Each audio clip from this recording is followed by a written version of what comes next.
Expensive presents are only for other grandchildren. And then he laughed, a deep, passionate chuckle, as if he had just told the greatest joke of his life. Laura giggled. Her spouse grinned. Even some of our more naive guests gave polite giggles, unaware of what was going on. Amanda's face wrinkled. She turned to me and Emily, her voice low. "Why does Grandpa say that?" Emily held her close and caressed her back. I could see her jaw clenching, as it did whenever she held back. I was not holding back. I turned to my father with a hushed voice. "What the hell is wrong with you?" He shrugged, totally unconcerned. "You do not deserve my respect, William. You are aware of this. Why should I spend money on your daughter?" The laughs ceased immediately. Several people shuffled uncomfortably, realizing they had laughed at something that was not a joke. I saw red. The years of his petty games, favoritism, and unending manipulation all came crashing down on me at that point. But instead of erupting, I did something different. I smiled. Then I stood up, walked across the room, and did something that caused my father's face to drop for the first time that night. I grabbed a knife. For a brief while, the room held its breath. Not in a violent way, I wasn't about to do anything insane, but in a way that indicated that something was about to happen. I turned to the cake Amanda had been raving about and carefully cut 2 flawless slices. One for her. One for Emily. I then turned to my father. "You are no longer welcome here," I said. Silence. Not the awkward type, not the uncomfortable type. A deep, disturbing silence settled into the walls, reminding everyone that something had irreversibly changed. For 30 minutes, no one spoke. Not my father. Not my mama. Not my sister. There is not a single guest. And then, just as he felt he had the upper hand, I decided to put an end to this once and for all. Nobody spoke for 30 minutes. My father sat with his arms crossed, his grin dimming as he realized no one was coming to his defense. My mother remained mute, looking down at her lap. Laura avoided making eye contact. The visitors squirmed nervously, unsure which side they should take. Amanda sat next to Emily, picking at her cake in little trembling nibbles. She wasn't crying anymore, but she wasn't happy either. That was the most devastating blow to my spirit. My father finally sat back and scoffed. "William, are you serious? Over a joke?" I kept my voice calm. "You humiliated my daughter on her birthday, in front of everyone. It was not a joke." He rolled his eyes. "Oh, please. She's 10. She will forget it in a week." Amanda looked up. She will not." His face jerked, and for a split second, I noticed something in his eyes. Something resembling doubt. But then it was gone. "Jesus," he mumbled. "This family has gone soft." That was the final straw. I stood up. "Get out." He gave a harsh laugh. "Are you kicking me out? What about your own father? Because I did not spend money on your brat." Emily also stood up. "Yes. Leave. Now." The anxiety was awful. My mother finally raised her head to look at us, her lips pushed together. She seemed like she was about to say something, but she didn't. Laura scoffed. "Oh, come on, Dad was just..." I shut her off. "Do you think that's okay? That he treats Amanda like garbage but your children receive everything?" She shrugged. "Maybe if you weren't so..." I did not let her finish. "Do you know what? I'm finished pretending. Let's be honest.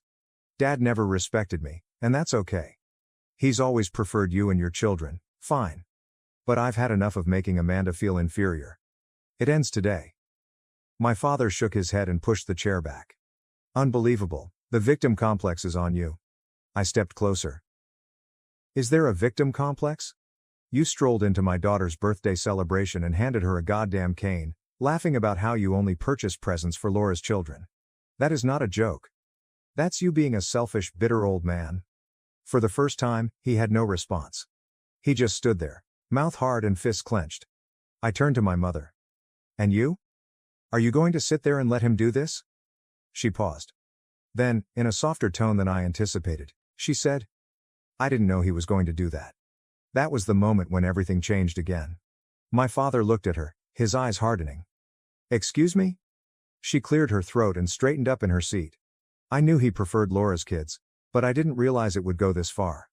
My father stared at her, as if she had just uttered another language. "Oh, don't start." But she wasn't done. "William's right. It wasn't a joke. It was cruel." Laura's jaw dropped open. "Mom." She sighed and said slowly, "We should go." My father laughed again, but it was hollow. You're actually on his side? She did not say yes. But she did not say no either. She just picked up her purse and avoided his look. For the first time in my life, my father was speechless. And that was just the beginning. I did not give my father time to argue. Both of you? Get out. Now. My mother showed no resistance. She gave Amanda one final glance, almost remorseful, before turning and heading for the door. In contrast, my father lingered. Looking around the room, as if expecting someone, anyone, to support him. When no one responded, his face twisted in hatred. You're a joke, William, he sneered. A week's little joke, I said, my voice frigid. He gave a dry laugh and shook his head. Fine, but don't come crawling back when you realize you can't cut me out of your life. I opened the door for him without saying a word. My mother went out first. He followed. But, just before crossing the barrier, he turned one final time to stare at Laura. Are you coming? Laura hesitated. She stared at me. Then to my wife. Then I looked at Amanda, who was still gripping the ridiculous cane like she had no idea what to do with it. Then she sighed and stood up. Yeah. I'm coming. Of course, she was.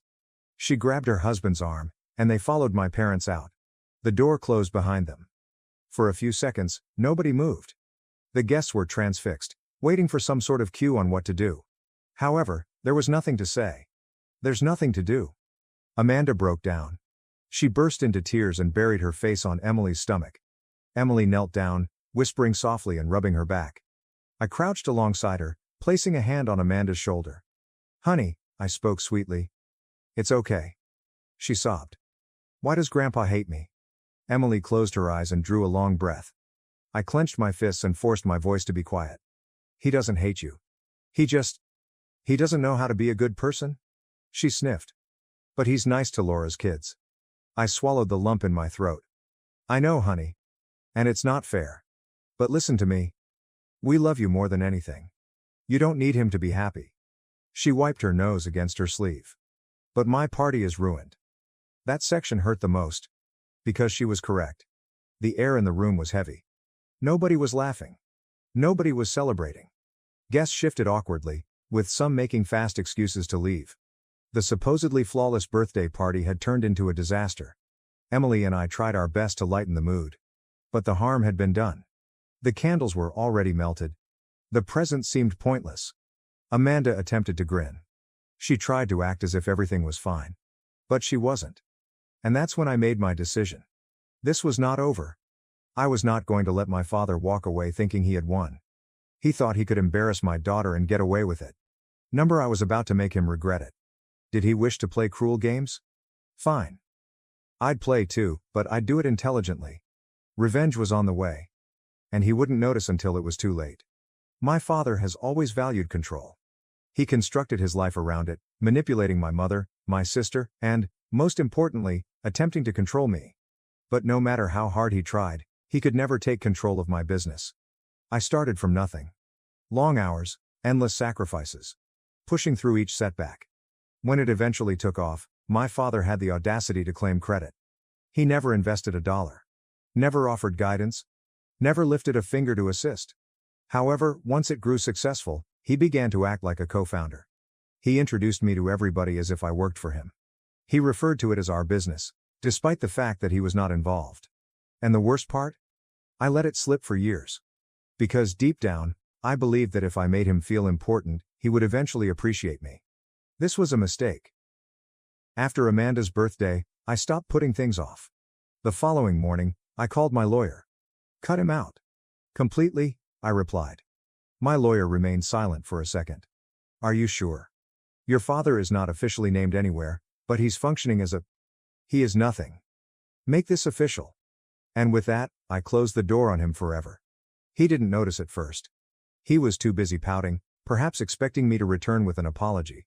But when his frequent calls to my office went unanswered, and when his name was erased from everything he professed to be involved in, he finally realized there was something wrong.